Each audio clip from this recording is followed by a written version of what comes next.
Estamos em 1928, sob a hegemonia conservadora e o governo de Miguel Abadía Méndez.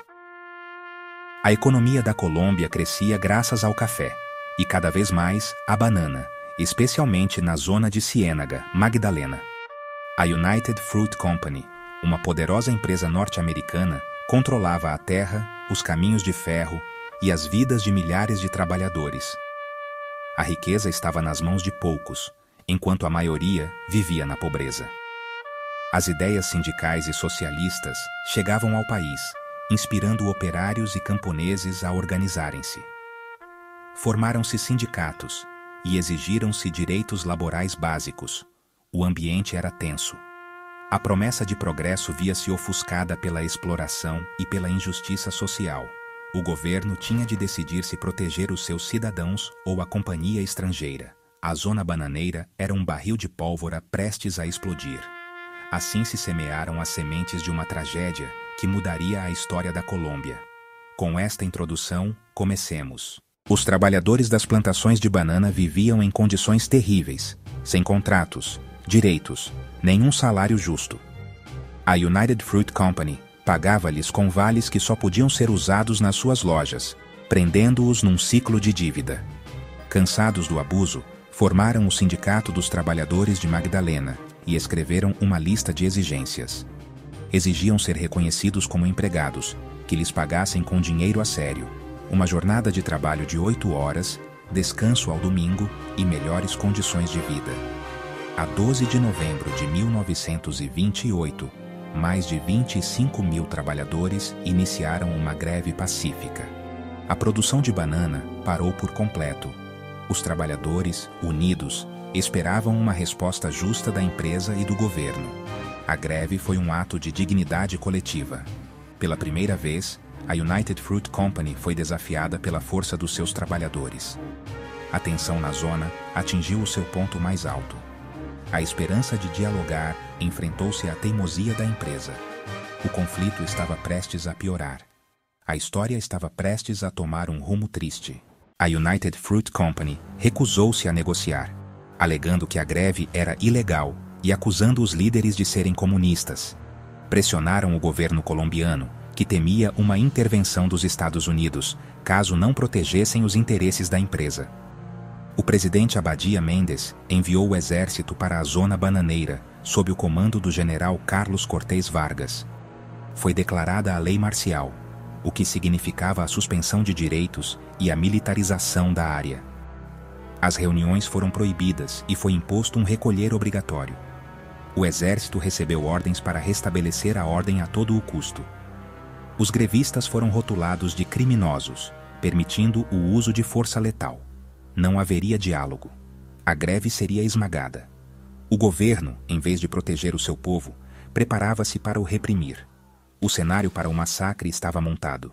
Na noite de 5 de dezembro de 1928, milhares de trabalhadores e as suas famílias juntaram-se na praça da estação de Ciénaga, à espera de uma palestra.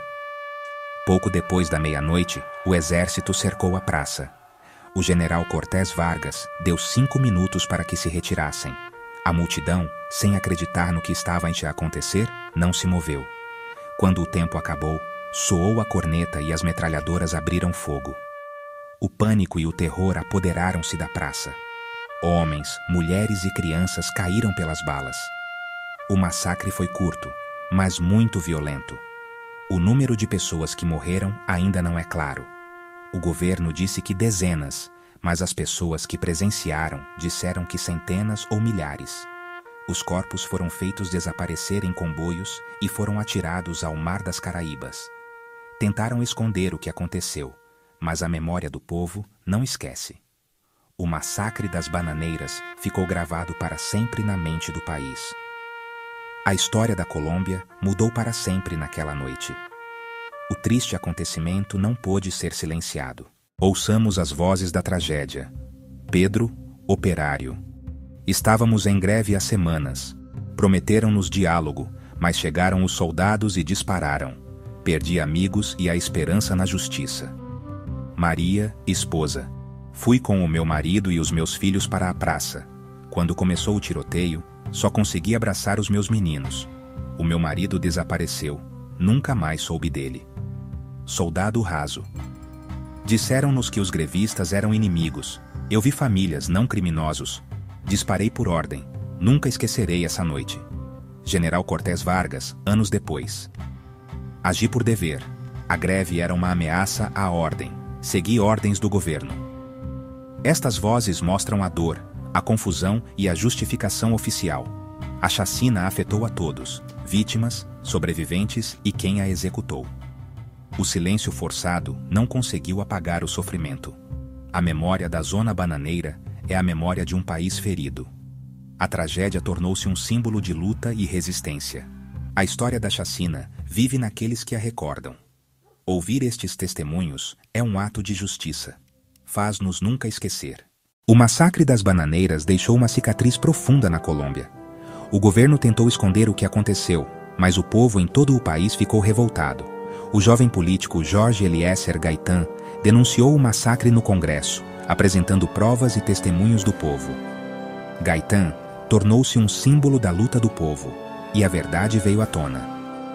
O escândalo enfraqueceu o governo conservador e ajudou o Partido Liberal a chegar ao poder em 1930. O massacre fortaleceu os movimentos operários e sindicais, inspirando futuras gerações. Tornou-se uma história crucial para a luta pelos direitos dos trabalhadores.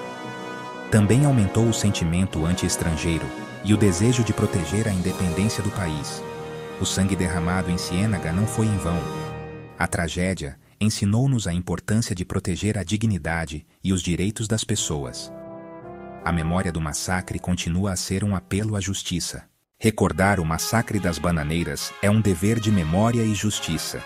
Ensina-nos sobre a luta pela dignidade e os perigos de ceder ao poder econômico. O massacre foi tornado famoso por Gabriel Garcia Marques em 100 Anos de Solidão, levando a história a todo o mundo. A literatura ajudou a trazer à luz uma verdade que tentaram ocultar. Hoje, o massacre chama-nos a construir um país mais justo e mais independente. Honrar as vítimas é uma promessa para o futuro. Só recordando podemos evitar que uma tragédia assim volte a acontecer. Até o nosso próximo encontro com a história.